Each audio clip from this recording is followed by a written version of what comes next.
So we're meeting at Infinity, and I sort of pause and look around to see if anybody recognizes the name. The bar's in up and Clement, it's the hottest place to be, so they've got the really good security. The bouncers won't let you through the door unless you meet a certain look. Just picture like a Hollywood nightclub in the movies. Okay, so yeah, are we? I put the menu down because it seems like we're not ordering drinks. We're more concerned about the clothing situation. And I look at the couple of people who haven't got clothes, and I'm like, "So are we going next door to the shop?" Gundar sort of blinks and then sort of goes into autopilot mode and just starts nodding at everything the crew says. Oh, cool. Can I ride on his back? Go ahead. Nah, I'm just messing with you. Yeah, okay, so without ordering anything, I guess we'll sort of just go and look for a clothes shop. And Right, basically nothing of over interest happens until you get to the club. Infinity is the current Nova hot night spot on the Seattle scene. Before you even schmooze past the formidable patrol bouncers at the door, you can hear the latest club hits. I like it when you walk up and the whole street's vibrating.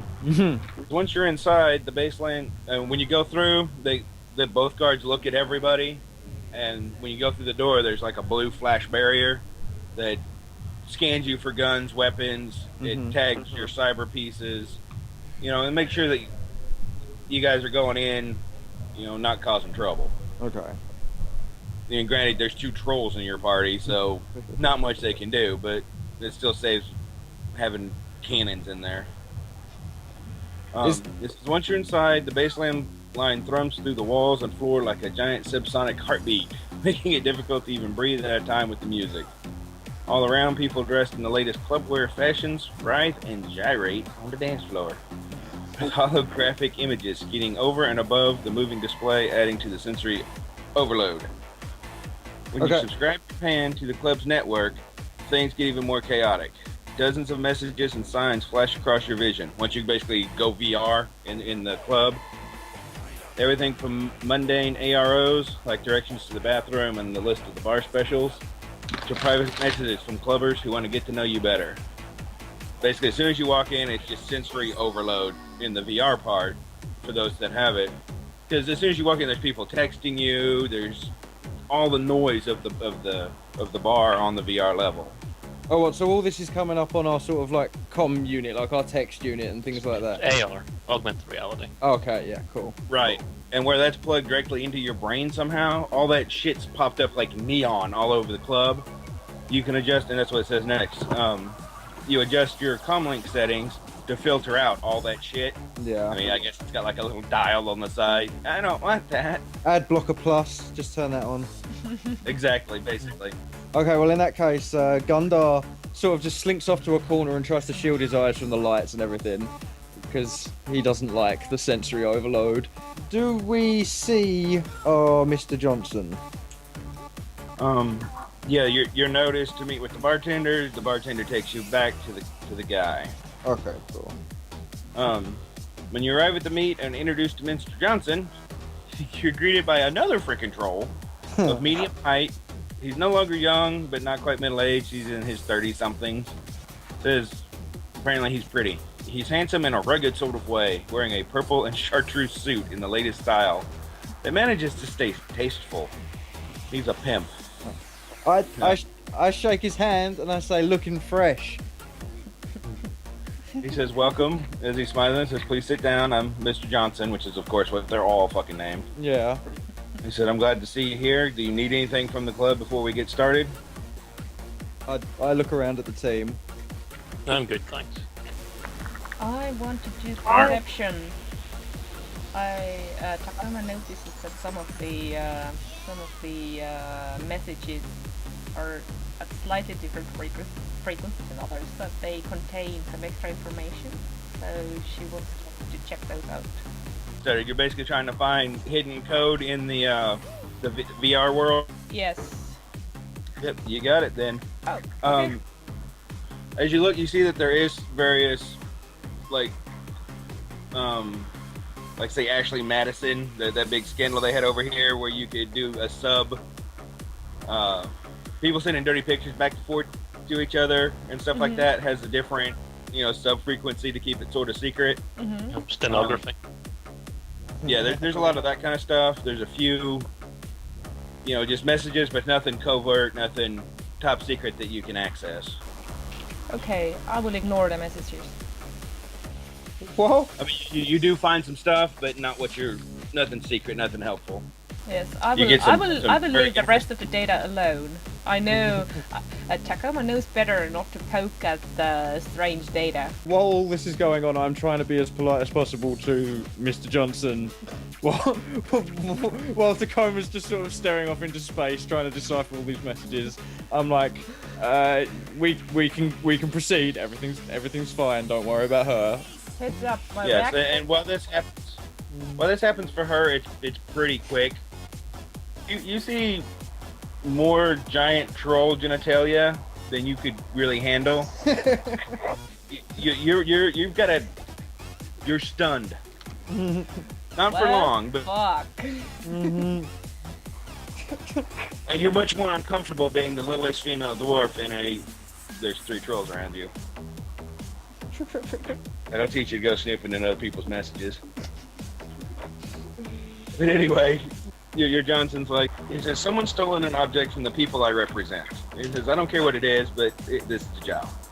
He says, we'd like to get it back as quickly as we can, and we have reason to believe that this person's trying to sell it. So the thing was stolen, we know it's up for sale, we need you to get it. Okay. He says, the problem is, I don't know who stole it. My employer's home was broken into a couple days ago, and the disc was taken along with some other items.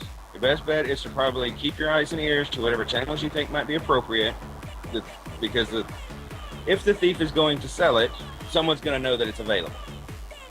It says the object storing the data is an old-style optical disc. So instead of being like a data jack, like a USB, it's more like one of the old PlayStation or but like a small one, like the kids' game controllers have. Like PSP sort of thing, yeah. Yeah, basically what he's telling you is that you won't be able to play it on any modern technology you're going to come across. It's not something you can just stick in your comlink and play. You've got to find. It takes special equipment. It's the modern equivalent of a laser disc. A question out of Pretty, character. yeah. I would like to apply on my knowledge skills of antique media and inquire whether the disc itself has a market value as a collector's item. You would say it probably would, but since nobody could play it, it would be only to a specific collector that would want that, and even then it depends on what was on the disc. Like a blank Nintendo disc, the Nintendo cassette isn't worth anything. If it's a certain game, it's worth a lot more. And that's it would depend on what was on the disc. Okay. And that's obviously what the guy is after is because of what's on it, not the disc itself. He says, we want both the disc and the data returned. He says, in the eventuality that none resides with the other, basically if someone copies it and destroys the disc, we want the information too. Okay. But we want the original to make sure that it has been destroyed. My employers don't want the disc data getting into the hands of anyone but themselves. If the data gets out, we expect you to track it down and eliminate any copies. So if someone does figure out how to copy it and gets it out, we want all the copies brought back. This isn't something that we want to be public. He says, once you've located it, the second part of the job is to track down the person who's offering it for sale. So if you buy it third party, we need to figure out who stole it, who's doing, we want the thief, we want the seller, we want the data. Okay, this sounds good. I sort of nod at my team and I'm like, yeah, I think this is something that we can do. Then I say, what sort of money are we talking here? He says it depends. He says if you have to buy the disc, if you figure out who's selling it and have to buy it, we will pay that fee. Okay. But keep it reasonable. We don't not worth $1 million.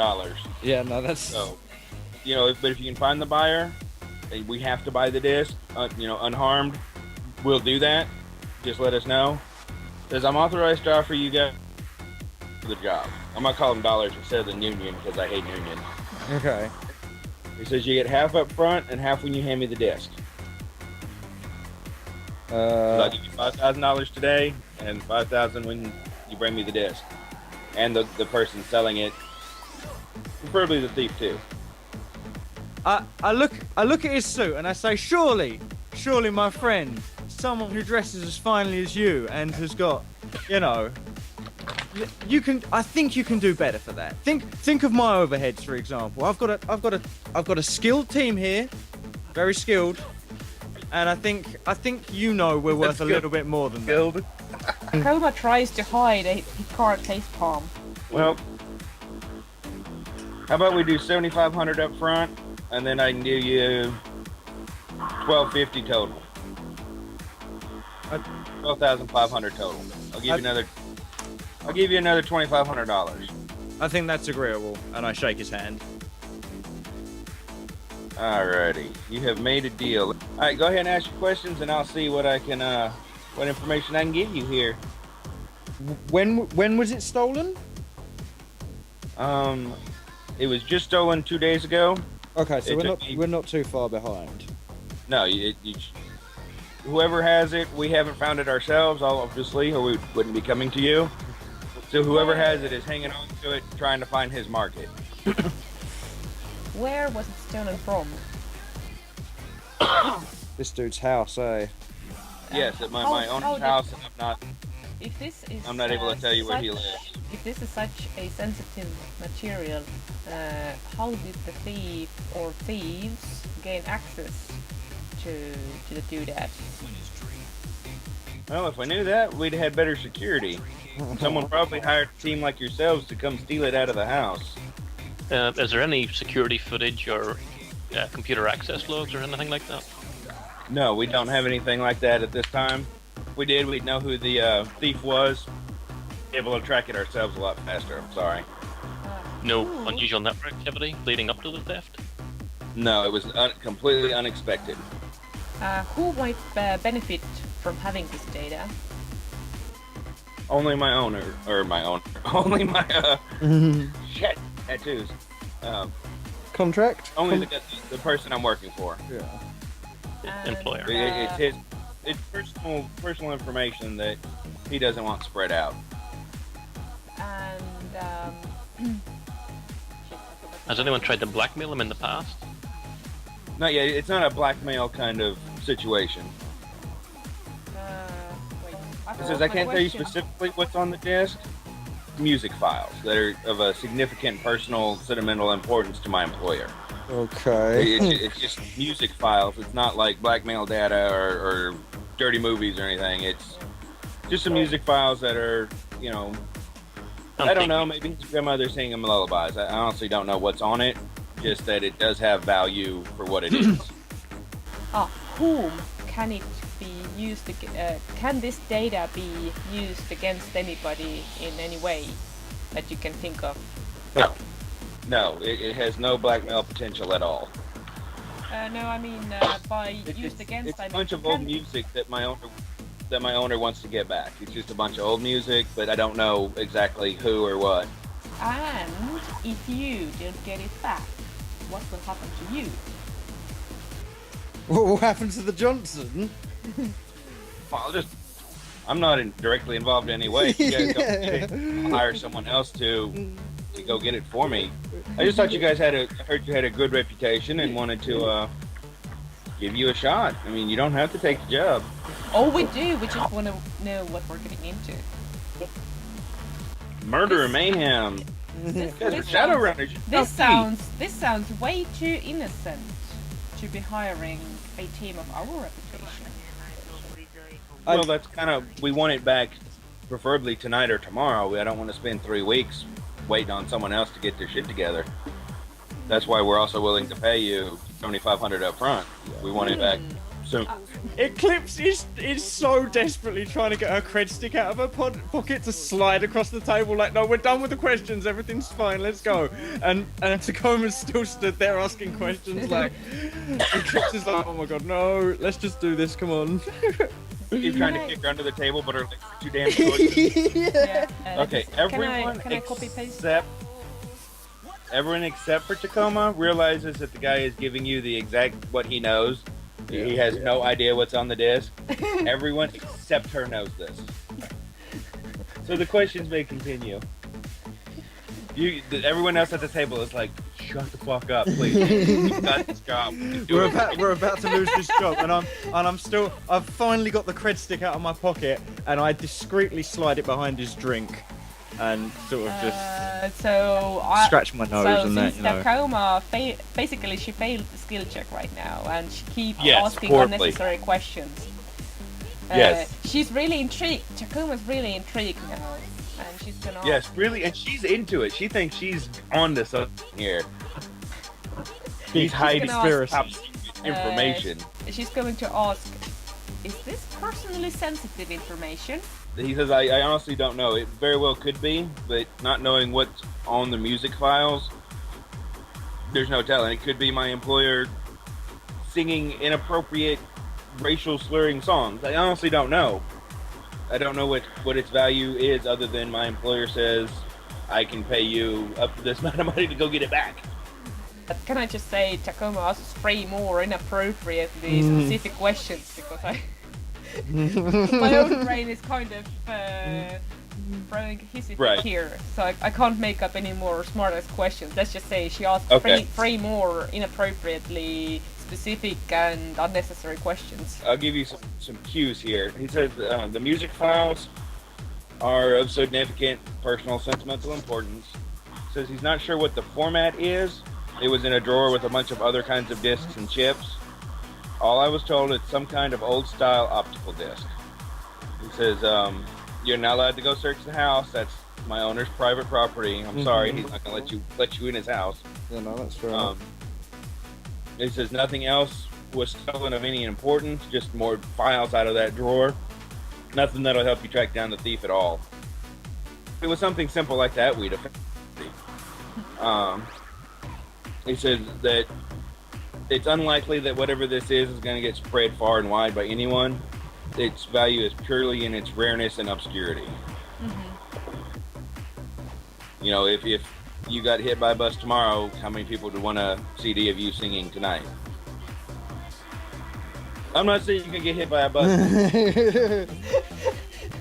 I don't know. It's kind of likely. I look up at him when he says this, and I sort of nod, and then just go back down to whatever I'm doing, sort of glancing over at the cred stick every now and then. When you slide it over, instead of taking it, he lays 3 more down in front of you and pushes all 4 back. Okay, yeah. Well, when he does that, I for the meantime, I pocket all of them, and then I look around at the team if there's no more questions. He says, well, enjoy the evening. I need to get on with some other business here while I'm here at the club. He says, I will see you as soon as you have my contact information. Feel free to talk amongst yourself. Just remember you're here on my name. Try not to kill anybody. Of course. Have a good evening.